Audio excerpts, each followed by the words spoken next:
E, presidente Jorge Viana, antes de iniciar o assunto que me traz à tribuna, eu quero cumprimentá-lo pelo pronunciamento, senador Jorge Viana. Pelo pronunciamento que a forma como Vossa Excelência destaca, analisa o programa de investimentos em parceria com o setor privado em nosso país, que está sendo formatado pela presidenta Dilma. E mostra o quanto importante dentro desse programa, o maior projeto é aquele da construção da ferrovia, que deverá iniciar no Rio de Janeiro e chegar até o Peru, passando por vosso estado, o estado do Acre. E Vossa Excelência, com muita propriedade, defende o projeto que, enquanto foi governador do estado, ajudou na formatação, no diálogo da importância desse projeto. E tem razão, senador Jorge Viana, porque nós estamos vendo o mundo se mover. Quando Vossa Excelência diz que o Brasil precisa ter alternativas ao Canal do Panamá, não é só o Brasil. Está se iniciando uma grande obra lá na Nicarágua, onde será construído um novo canal, que será também uma alternativa ao Canal do Panamá, construído em parceria entre o governo da Nicarágua e o governo da China. Nós temos outros projetos importantes. Um projeto, o senador Omar conhece, que é do Porto de Manta, no Equador, entre Zona Franca de Manaus e o estado do Amazonas e o Porto de Manta. Então, é fundamental.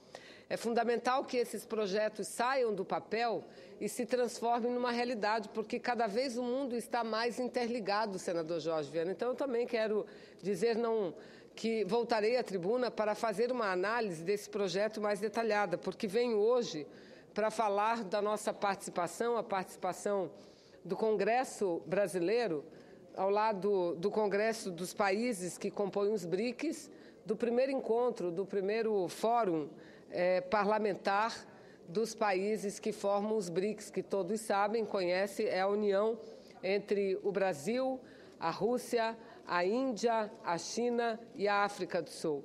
Os BRICS foi constituído já há alguns anos e hoje se revela numa das alianças principais em curso no mundo.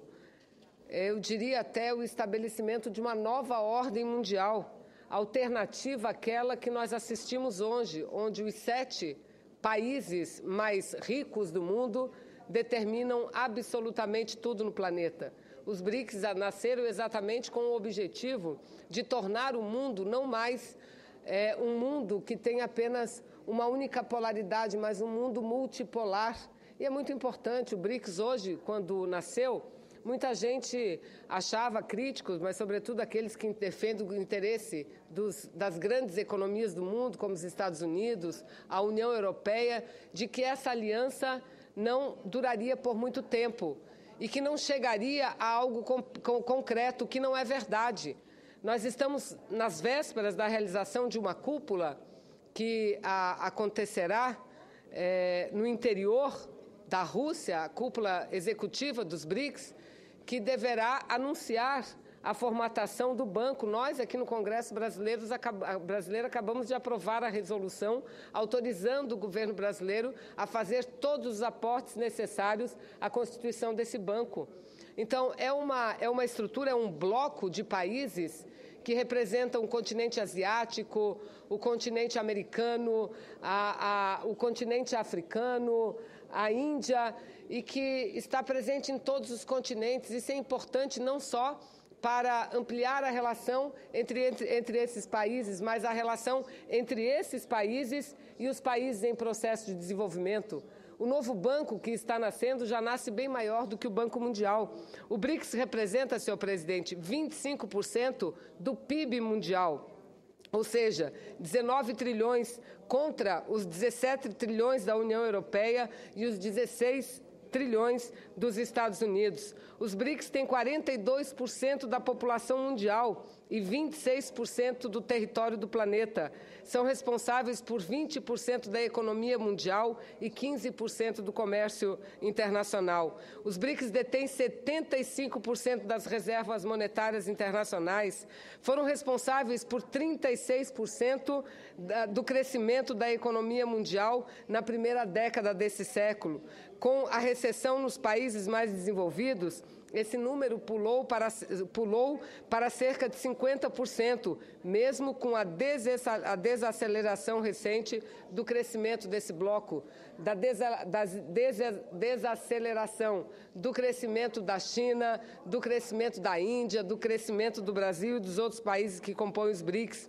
Os BRICS possuem um mercado consumidor de 3 bilhões de pessoas e um PIB conjunto que equivale a 20% da riqueza mundial. Portanto, esse bloco, senhor presidente, senhores e senhoras senadoras, poderá adotar no futuro as moedas nacionais para transações comerciais entre os seus sócios, porque hoje a moeda utilizada no mundo inteiro é o dólar e somente o dólar.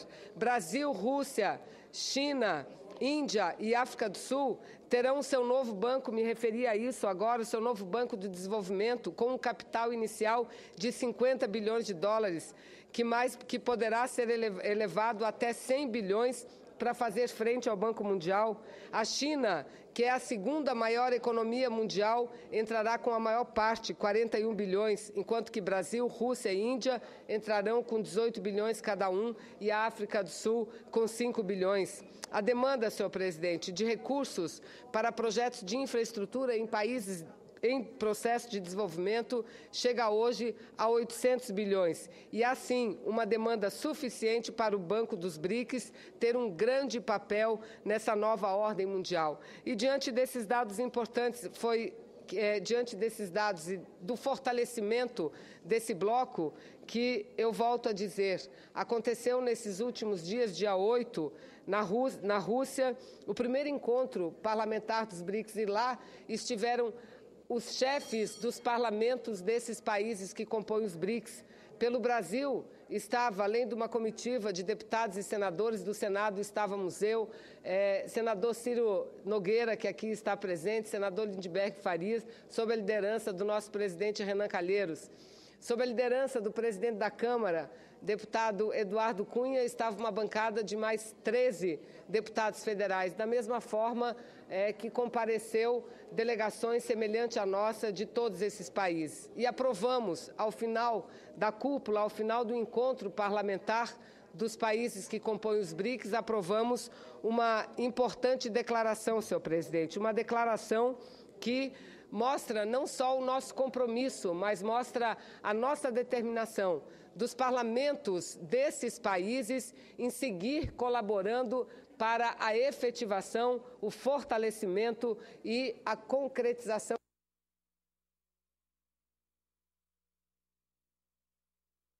e de forma corajosa, mas corajosa mesmo, colocamos no nosso documento que, além das medidas para aproximar a relação entre os parlamentos dos nossos países, devemos permitir com que os técnicos, os consultores dos nossos parlamentos se reúnam periodicamente para estudar as leis dos mais diferentes segmentos da saúde, da educação, enfim, do meio ambiente, as leis desses países todos, para que possamos buscar cada vez mais uma proximidade e uma harmonização, mas um compromisso de que seguiremos em nossos parlamentos aprovando aquilo que for necessário para o fortalecimento e para o crescimento do bloco. Dessa forma, colocamos que consideramos prioridade o nosso apoio, o apoio dado pelos parlamentos desses países a uma necessária e urgente reforma das Nações Unidas, porque não podemos